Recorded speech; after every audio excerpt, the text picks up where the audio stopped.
تو آپ نے دیکھا حضرات کہ خواجہ غریب نواز کی قبر انور اجمیر شریف میں اور بادشاہ اورنگزیب رضی اللہ تعالی عنہ نے سلام آپ کی قبر یعنی کہ اجمیر میں کیا، اور خود آپ فرماتے ہیں کہ اس وقت میں کعبہ معظمہ میں تھا جس وقت آپ نے سلام کیا، اور میں نے تمہارا جب ارادے روز بنتے ہیں بن کر ٹوٹ جاتے ہیں، مگر وہی اجمیر جاتے ہیں جنہیں خواجہ بناتے ہیں۔ اور یہ حقیقت بات ہے، جب تک اولیاء کاملین کی اجازت نہ ہو کوئی بھی بندہ مومن ان کے آستانے پر نہیں جا سکتا۔ بہرحال خواجہ غریب نواز کے بے شمار واقعات، بے شمار کرامتیں ہیں، لیکن میں ایک مشہور واقعہ حضور غریب نواز کا آپ کے سامنے پیش کرتا ہوں۔ واقعہ یوں ہے کہ ہندوستان کے بادشاہ حضرت اورنگزیب عالمگیر رضی اللہ تعالیٰ عنہ مزارات پر حاضر ہوتے اور سلام کرتے۔ اگر مزار سے سلام کا جواب آ جاتا تو ٹھیک، اور اگر جواب نہیں آتا تو مزار کو توڑ کر زمین کے برابر کر دیا کرتے۔ اسی مقصد و ارادے سے حضرت اورنگزیب عالمگیر رضی اللہ تعالیٰ عنہ اجمیر شریف ہند کے راجہ حضور غریب نواز عطائے رسول کی بارگاہ میں حاضر ہوئے اور بآواز بلند سلام پیش کیا، اور سلام پیش کرنے کے بعد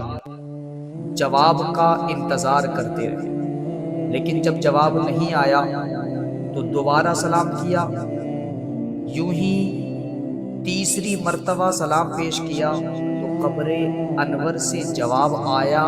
وعلیکم السلام یا حجت الاسلام۔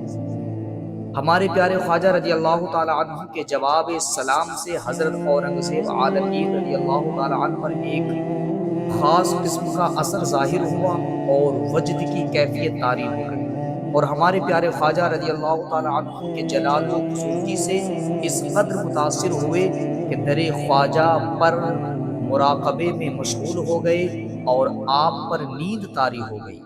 عالم خواب میں جب ان کو نیند آ گئی تو خواب کی حالت میں حضور خواجہ غریب نواز کی زیارت سے مشرف ہوئے اور خدمت عالیہ میں عرض کی کہ حضور نے میرے وہ مرتبہ سلام کرنے پر جواب مرحمت نہیں فرمایا، یعنی کہ میرے 2 مرتبہ سلام کرنے پر آپ نے جواب نہیں دیا۔ خواجہ غریب نواز رضی اللہ تعالی عنہ نے تیسری بار جب سلام کیا تو سلام کا جواب دیا، تو اس پر خواجہ غریب نواز رضی اللہ تعالی عنہ نے جواب ارشاد فرمایا کہ جب تم نے مجھے سلام کیا اس وقت میں کعبہ معظمہ کے پاس سجدے کی حالت میں تھا، میں جلدی سے سجدہ پورا کر کے تمہارے سلام کا جواب دیا۔ تو معزز سامعین، آپ نے دیکھا کہ خواجہ غریب نواز نے کہاں سے کہاں تک آواز کو سنا، مطلب کہ بادشاہ اورنگزیب نے آپ کو سلام اجمیر کی دھرتی پر کیا تھا، لیکن جب کوئی اللہ کا نیک بندہ ہوتا ہے نا تو اللہ اسے یہ طاقت و اختیار عطا کر دیتا ہے کہ وہ رہتے تو ہیں اجمیر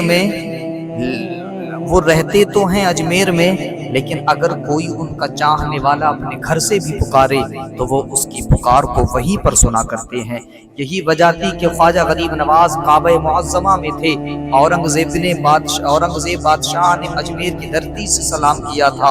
غریب نواز فرماتے ہیں کہ میں نے تمہارے سلام کو کعبہ معظمہ ہی میں سن لیا تھا، لیکن آج افسوس ہوتا ہے ان لوگوں پر جو عقل کے گھوڑے دوڑاتے ہیں اور ولی اللہ کی شان و شوکت پر اعتراض کیا کرتے ہیں، ان کی شان و شوکت پر انگشت نمائی کرتے ہیں، طرح طرح کی باتیں عوام کو برگلانے کی کوشش کرتے ہیں کہ یہ ولی اللہ بے اختیار ہیں، ان کی کوئی اوقات نہیں کہ یہ مسلمانوں کو کچھ دے۔ لیکن ہمارا تو ایمان یہ ہے، ہمارا تو جذبہ ایمان یہ ہے کہ نگاہ ولی میں وہ تاثیر دیکھی اور بدل دی ہزاروں کی تقدیر دیکھی۔